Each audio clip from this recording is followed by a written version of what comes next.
Bairiya orchard का phase 4 को जो पजीराई बहुत ज़्यादा मिली वो आज इस टाइम मैं खड़ा हुआ हूँ राइट नाउ इस कमर्शियल हब की वजह से मिली, जहाँ पर आपने डिफरेंट इन्वेस्टमेंट्स की।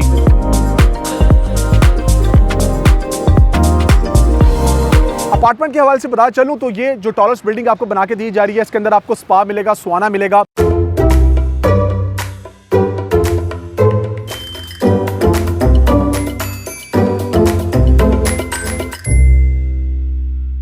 बिस्मिल्लाहिर्रहमानिर्रहीम। अस्सलाम वालेकुम viewers, consult decide and buy CDB properties के प्लेटफॉर्म से मैं रिजवान कवी खान उम्मीद करता हूं आप सब खैरियत से होंगे। व्यूअर्स, आपके सामने जब कोई प्रोजेक्ट आता है तो आप लोग उसमें क्या चीज़ देखते हैं? मार्केट के रूल्स के मुताबिक आप उसमें पहली चीज़ देखते हैं कि उसके इंट्रोडक्टरी रेट्स क्या हैं, उसमें आप देखते हैं कि आपको ग्रोथ कितने मिलेगी, उसके बाद मैच्योरिटी का लेवल जो है उस पर जाके आपको मैक्सिमम एप्रिसिएशन क्या मिल रही है। इस चीज़ को देखते हुए आप लोग किसी ना किसी प्रोजेक्ट को अपने पोर्टफोलियो में ऐड करते हैं। सेम अगर हम बात करेंगे तो बैरिया ऑर्चर्ड के फेज़ 4 के अंदर आपके पास मल्टीपल प्रोजेक्ट्स आए जिनको आपने इसी नज़र से देखा और वहाँ पर आपने कमर्शियल और रेजिडेंशियल दोनों इन्वेस्टमेंट्स जो हैं वो बाय की। बैरिया ऑर्चर्ड का फेज़ 4 जो कि एक बहुत अच्छा फेज़ है जिसमें 10 मरला, 5 मरला और 1 कनाल की कटिंग मिलती है। मेजर में आपको कनाल 10 मरला मिलती है और अगर हम माइनर साइड पे जाएं तो वो आपको 5 मरला की कटिंग मिलती है। बैरिया ऑर्चर्ड का फेज़ 4 को जो पजीराई बहुत ज़्यादा मिली वो आज इस टाइम मैं खड़ा हुआ हूँ राइट नाउ इस कमर्शियल हब की वजह से मिली, जहाँ पर आपने डिफरेंट इन्वेस्टमेंट्स की। वो आपने की कमर्शियल के अंदर, वो आपने की रेजिडेंशियल के अंदर, क्योंकि कमर्शियल प्लॉट्स ही नहीं सिर्फ होते, आपके पास कमर्शियल अपॉर्चुनिटीज़ शोरूम्स के अंदर रहती है, शॉप्स के अंदर रहती है। उसके साथ साथ अगर आप रेजिडेंशियल की बात करें तो खाली रेजिडेंशियल प्लॉट्स ही नहीं होते बल्कि अपार्टमेंट्स की ऑप्शंस को, जो कि बहुत ज़्यादा ट्रेंडी बन चुकी है, एक अच्छी अपॉर्चुनिटी रहती है। पहले ज़रा कमर्शियल को हम लोग थोड़ा सा देख लेते हैं। कमर्शियल की बात करें तो कमर्शियल के अंदर आपके पास ये अपॉर्चुनिटी इस कमर्शियल हब के अंदर क्या रही? यहाँ पर आपके पास रही बड़े बड़े मॉल्स। अगर हम इन मॉल्स की बात करें तो ये आपके अप्रॉक्सीमेटली को 2.5-3 कनाल से लेके और 27 कनाल तक के भी रहे, जिसके अंदर आपने उन चीज़ों को बाय किया, क्योंकि उसमें आपके लिए आसानी क्या रही कि आपको जो 3 फैक्टर हैं जो मैंने बताए हैं उसमें से जो मॉल्स कंप्लीट हो चुके हैं उन्होंने तो अप्रॉक्सीमेटली अपनी 2 चीज़ों को फुलफिल कर लिया है और वो तीसरी की तरफ बढ़ चुके हैं। लेकिन अभी भी यहाँ पर एक ऐसा मॉल है जिसके अंदर वो तीनों चीज़ें आपको मिल रही हैं और आप लोगों ने उसको ग्रैब भी किया है। कुछ आप अर्न कर चुके हैं और कुछ आप अर्न करेंगे आने वाले वक्त में।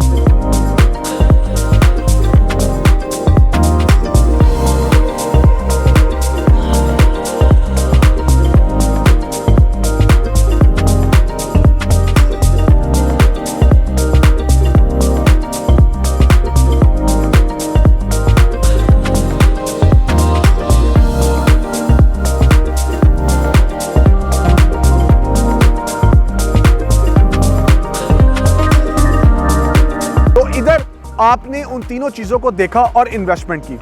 राइट नाउ बैरिया ऑर्चर्ड के फेज़ 4 के अंदर वो चीज़ आपको कहाँ मिली? वो आपको मिली बैरिया स्काई मॉल, जो कि मेन ब्लोवर्ड के ऊपर हम बात करेंगे 160 फीट वाइड रोड के ऊपर, जिसकी कंस्ट्रक्शन 24/7 जारी है, जहाँ पर टावर क्रेन की इंस्टॉलेशन है, जहाँ पर आपका CCTV कैमरा की इंस्टॉलेशन है कि आप कहीं पर भी बैठ के इसकी कंस्ट्रक्शन को मॉनिटर कर सकते हैं। वो ये वाला मॉल रहा। अच्छा, इसके अंदर कमर्शियल शॉप्स की बात करें तो यहाँ पर भी आपको ये चीज़ देखने में आई कि आप लोगों ने वेरी फर्स्ट प्राइस पे कमर्शियल शॉप्स और शोरूम्स को बाय किया, जिसमें से आपके पास जो अब फ्लोर मौजूद है वो आपका 4th फ्लोर है, क्योंकि इसके अंदर आपको ग्राउंड, 1st, 2nd, 3rd और 4th फ्लोर की बात करें तो ये 4 डेडिकेट किए गए थे डिफरेंट ब्रांड्स के लिए, जिसमें क्लॉथिंग, फुटवियर और food court area, play area की बात करेंगे जो आपको यहाँ मिलना है।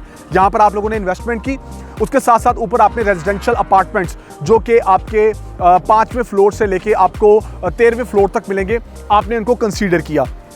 यहाँ पर आप लोगों ने देखा कि इन केस अगर आप प्लॉट में बाय नहीं कर सकते तो आपने इनको इंस्टॉलमेंट्स के ऊपर जस्ट 20-30% डाउन पेमेंट देके ग्रैब किया। अब अगर आप बात करें इस बैरिया ऑर्चर्ड के फेज़ 4 की, ऑब्वियसली बात है कि लोगों ने यहाँ पर एक अच्छी परसेंटेज ने यहाँ पर आके रहना है और स्टिल कंस्ट्रक्शन लेवल बेहतर हो चुका है, तो इन्वेस्टमेंट आपकी अच्छी रही, जिसमें पहला एलिमेंट रहा इंट्रोडक्टरी रेट का, जो कि जो मैच्योर हो चुके हैं उनकी तो हम बात नहीं करते, लेकिन इसके अंदर वो एलिमेंट मौजूद है। कैपिटल में ग्रोथ की बात करेंगे तो यहाँ पर बिल्कुल आपके पास ये अपॉर्चुनिटी है कि कुछ एप्रिसिएशन अभी आया है, कुछ आना है। उसके अलावा यहाँ पर आप लास्ट जो है जब आप मैच्योरिटी को पहुंचेंगे तो एक आपको अच्छी इन्वेस्टमेंट जो है वो मिलेगी। बिजनेस के पॉइंट ऑफ व्यू से कमर्शियल को चूज किया और रेजिडेंशियल के पॉइंट ऑफ व्यू से बात करेंगे तो आपके पास अपार्टमेंट्स है।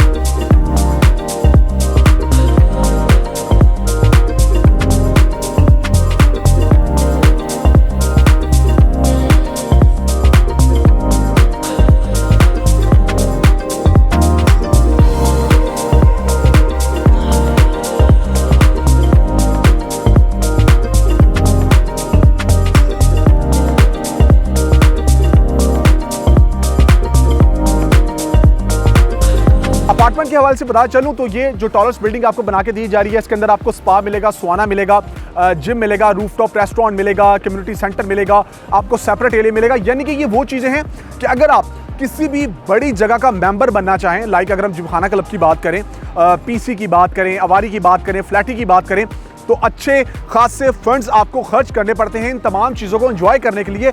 वो तमाम चीज़ें आप जस्ट जो अपार्टमेंट्स बाय कर रहे हैं, पेंट हाउस बाय कर रहे हैं या जो कर चुके हैं, उनको इस मॉल के अंदर मिलेगी। सो ये वो प्रोडक्ट रही जिसको ओस डेवलपर ने आपके सामने रखा और एक बनते हुए मॉल के अंदर आपको ये ऑफर की कि जो हमारा कंस्ट्रक्शन का लेवल है, जो चीज़ और जो कमिटमेंट्स हम आपसे कर रहे हैं, जो कि हमें नज़र आती हैं विद इन 9 मंथ्स के अंदर जो उन्होंने फुलफिल की हैं, हम आपको तमाम चीज़ें प्रोवाइड करेंगे और इस मेन ड्राइविंग रोड के ऊपर एक ऐसा शाहकार आप लोगों को देंगे कि आप लोग जो 3 चीज़ें हैं, इंट्रोडक्टरी रेट, आपका जो ग्रोथ का लेवल है और मैच्योरिटी, वो आपको अब यहाँ पर नजर आएगी। फर्दर इसके अंदर आप जो अपॉर्चुनिटी ग्रैब करना चाहते हैं तो मैं आपको फुल एंड फाइनल रिकमेंड करूंगा कि आप हमारी कंसल्टेंसी लें।